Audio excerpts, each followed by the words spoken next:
Et bonjour, c'est Nicolas de Immobilier Compagnie. Et dans cette vidéo, en fait, on va voir, je vais te parler de ces histoires de coach. Tu sais, il y a plein de coachs maintenant. Tu vois bien, il y a des coachs de vie, des coachs d'argent, des coachs d'immobilier. Des coachs de tout en fait, des coachs de business. Voilà, bon, je prêche ma paroisse, mais tu as des coachs de tout aujourd'hui.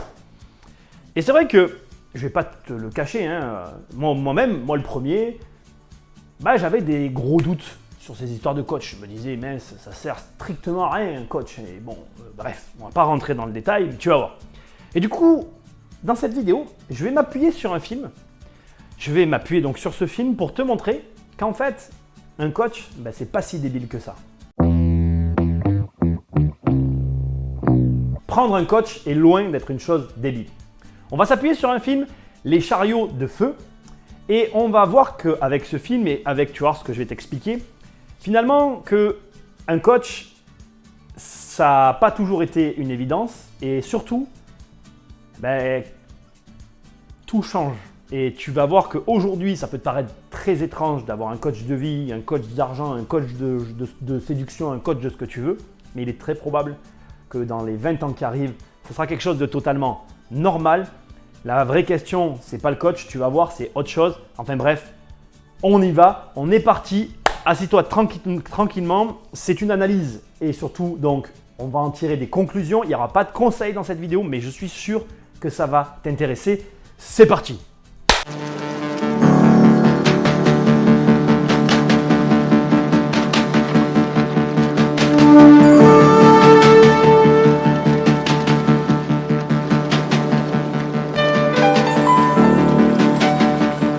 Les chariots de feu est un film qui retrace l'histoire de deux personnages, Harold Abrahams et Eric Lindell, en 1924, donc en début d'année. Et cette même année-là, donc durant l'année 1924, je crois que c'est à la fin, je ne situe pas très bien la position du film par rapport à ce que je t'explique. Bref, la même année, tu avais les Jeux Olympiques à Paris. Dans les chariots de feu, tu suis au départ l'histoire de Harold Abrahams et puis rapidement, Eric Lindell vient se greffer finalement à l'histoire et tu suis conjointement l'histoire de ces deux protagonistes, à tes souhaits Nicolas, qui représentent finalement les personnages centraux de ce film. Eric Abrahams est donc quelqu'un qui veut courir et qui n'a pas de don particulier si ce n'est la volonté et la non-peur, l'envie ou être prêt à travailler pour réussir à atteindre son objectif. Et de l'autre côté, on a Eric Lindell qui est plutôt la représentation du surdoué, le fils prodige, celui qui a reçu le don de Dieu et qui, tu vas le voir, je vais t'expliquer ça tout de suite, a des capacités énormes. Deux choses que tu dois comprendre. Les deux protagonistes veulent aller donc aux Jeux Olympiques et ce sont des coureurs. C'est un film sur la course à pied. Au départ, tu vois Harold qui arrive à exploser un vieux record à Cambridge de tour de cours central. Et de notre côté, tu vois au tout début Eric Lindell qui court après une espèce de petite conférence et on voit qu'il a aussi une foulée monumentale. Première chose que je dois te dire en regardant ce film, le ton, la manière de parler, c'est vraiment le ton et des attitudes générales civiques d'une autre époque. Donc ça, on sent vraiment le vieux film et le décalage avec notre ère. Mais au demeurant, ce qui va m'intéresser à l'intérieur, c'est cette question du coach. Alors ce que tu dois savoir, et qui va donc être tout le sujet de cette vidéo, c'est qu'en 1924 et au début du siècle, des années 1900, en gros, avoir un coach, c'était absolument pas possible. Et je vais te montrer tout de suite en fait la démarche que va avoir Harold, qui va nous intéresser par rapport à mon sujet. Harold, très rapidement, veut et a conscience que ses capacités simples pour atteindre son objectif ne suffisent absolument pas. Et donc, il va aller chercher un coach. Et je vais te mettre tout de suite l'extrait parce que c'est vraiment hyper intéressant que de voir que dans une époque où finalement avoir un coach était quelque chose d'anormal, le rapport était exactement comme il devait être, alors qu'aujourd'hui, le rapport est inversé. Je t'explique ça après, je te laisse regarder l'extrait maintenant. Alors vous avez fait 500 km juste pour me voir. Vous et Liddell. On m'a dit que vous étiez les meilleurs. En pensez-vous maintenant? Eric Liddell. Je n'avais jamais vu une telle énergie, un tel engagement chez un coureur. Il court comme une bête sauvage. J'avoue qu'il m'a ébloui. Ça se comprend. Je dois dire qu'il m'a fichu une peur bleue. Oui, je veux que vous m'aidiez à le battre. Non. Dites-moi, monsieur Abrams, vous êtes marié? Non, pourquoi? Quand vous trouverez une fille qui vous plaira, qu'est-ce que vous penserez si elle vous pose la question? Vous voyez, monsieur Abrams, comme le fiancé, c'est l'entraîneur qui doit poser la question. Monsieur Musabini, je sais courir vite. Avec votre aide, je pense pouvoir courir encore plus vite. Peut-être plus vite qu'aucun homme n'a jamais couru. Je veux la médaille olympique. Je la vois. Elle m'attend. Mais je ne l'aurai pas tout seul.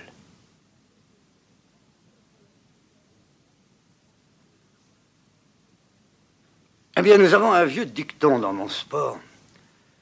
On ne peut changer ce que Dieu a voulu. Alors, laissez-moi faire. Je vais vous regarder, vous observer. Si je peux faire quelque chose de vous, si je pense que la moindre médaille vous attend, croyez-moi, je ne perdrai pas une seconde. À notre prochaine rencontre, c'est moi qui vous supplierai. Alors vous allez m'observer? Mon garçon, si vous êtes assez bon, je vous disséquerai morceau par morceau. Merci. Tu viens de le voir, c'est hyper intéressant. Le coach lui dit clairement que c'est lui qui devrait choisir son poulain, puisqu'il y avait à cette époque tellement pas de coach finalement, qu'avoir un coach pour aller au JO, le coach doit être sûr qu'il choisit le bon cheval sur lequel il parie, car sa réputation entière se base là-dessus. Et ça montre, comme aujourd'hui, que ce travail de coach à cette époque-là était complètement en marge de la société et qu'en fait un coach pour pouvoir exister avait besoin de résultats. Sans ces résultats, personne n'allait voir le coach. Aujourd'hui c'est l'inverse, si tu devais aller aux Jeux Olympiques et que tu y vas sans aucun entraîneur, c'est juste une hérésie. Le milieu des coachs sportifs a explosé, la professionnalisation sportive n'est plus une question, c'est une obligation. La réalité, et ce qui va être super intéressant, c'est parce que tout le monde s'est mis à le faire et que le niveau s'est élevé d'un côté, que maintenant le coach est une obligation. Ce qui nous ramène à ma question du départ et qui est ultra intéressante. Le besoin d'un coach aujourd'hui ne se fait pas sentir parce qu'il n'y a pas de résultats énormes. Mais les personnes que j'accompagne ont des résultats complètement différents des personnes qui ne sont pas accompagnées. Et au bout d'un moment, à force d'accompagner des gens, quand tu vas avoir de plus en plus de gens qui vont avoir un niveau très élevé, eh bien naturellement, tu vas te tourner vers des coachs et le rapport va s'inverser.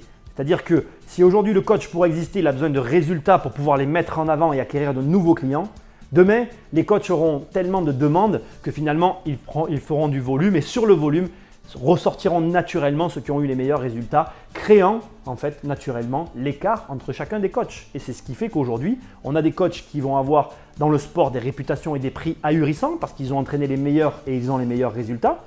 Et en parallèle, eh bien, tu vas avoir des coachs qui eux sont inconnus, qui pourtant font bien leur travail, mais ils n'ont eu aucun résultat. Le résultat est donc directement corrélé au coach. Mais tu vas voir que dans le film, ça ne s'arrête pas là. Le fait que Harold prenne un coach va générer finalement à Cambridge des réactions qui sont très intéressantes. Je te laisse regarder ça, tu vas voir, c'est très amusant. J'ai l'impression quand j'écoute cette discussion, finalement, d'écouter les discussions qu'on peut avoir aujourd'hui quand moi j'ai des personnes autour de moi qui me disent voilà j'ai pris un coach de vie. Au début tu te dis what, mais pourquoi? Écoute, tu vas voir, ça va t'intéresser. Je crois donc avoir le droit de penser que vous seriez très peiné de découvrir qu'un comportement ou un acte de votre part peut l'affliger profondément. Naturellement, monsieur, je le serai énormément. Très bien, j'en étais sûr. Ici, à Cambridge, nous sommes extrêmement fiers de nos athlètes et de leurs prouesses. Nous avons toujours pensé que la pratique du sport est indispensable, qu'elle peut aider à compléter l'éducation d'un véritable Anglais. Elle forge le caractère. Elle stimule le courage, l'honnêteté, les qualités de chef. Mais plus que tout, un irréfutable esprit de loyauté, de camaraderie et de mutuelle responsabilité. Vous êtes d'accord? Oui, monsieur. Tout à fait. Non. Abrams, j'ai peur que grandisse un soupçon au sein de cette université. Et je dois vous le dire, sans en aucune manière critiquer vos exploits, qui nous font plaisir à tous, que dans votre enthousiasme pour le succès, vous avez peut-être perdu de vue quelques points de ces idéaux. Pourrais-je savoir quelle forme prend cette déloyauté ou bien cette trahison? Oh, trahison est un peu fort. Le mot affligé a été prononcé. On dit que vous avez un entraîneur personnel. Monsieur Musabini, oui. Est-il italien? D'origine italienne, oui. Je vois. Mais pas entièrement italienne. Je suis bien heureux de l'entendre. Il est à moitié arabe. Devons-nous comprendre que vous employez ce monsieur Musamini de façon professionnelle? Sam Musabini est le meilleur, le plus efficace et le plus intelligent de tous les entraîneurs d'athlètes de ce pays. C'est un honneur pour moi qu'il pense que je mérite son attention. Cependant, c'est un professionnel. Mais naturellement, c'est le meilleur.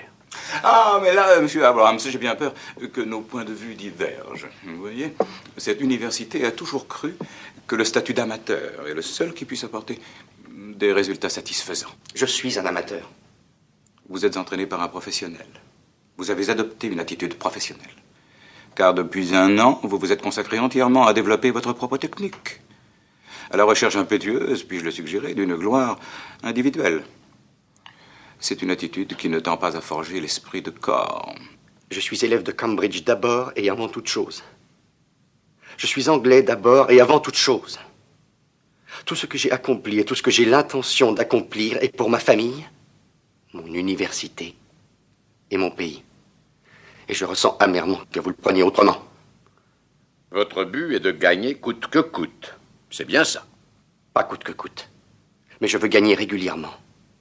Vous préférez peut-être que je me comporte en gentleman et que je perde? Plutôt que de jouer les hommes d'affaires, oui. Mon cher garçon, votre approche a été, si je puis m'exprimer ainsi, un peu trop plébéienne.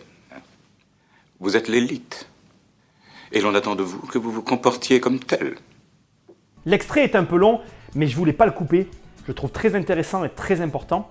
Tu verras, je te mettrai la fin de l'extrait dans un instant. On va clôturer la vidéo là-dessus. Je pense qu'elle est assez longue. Mon but, n'est pas de t'écraser. Je pense que rien qu'avec ces éléments-là, tu as compris finalement cet état d'esprit. C'est super intéressant. Là où je veux t'emmener, c'est très facile. Tu vas voir, écoute bien.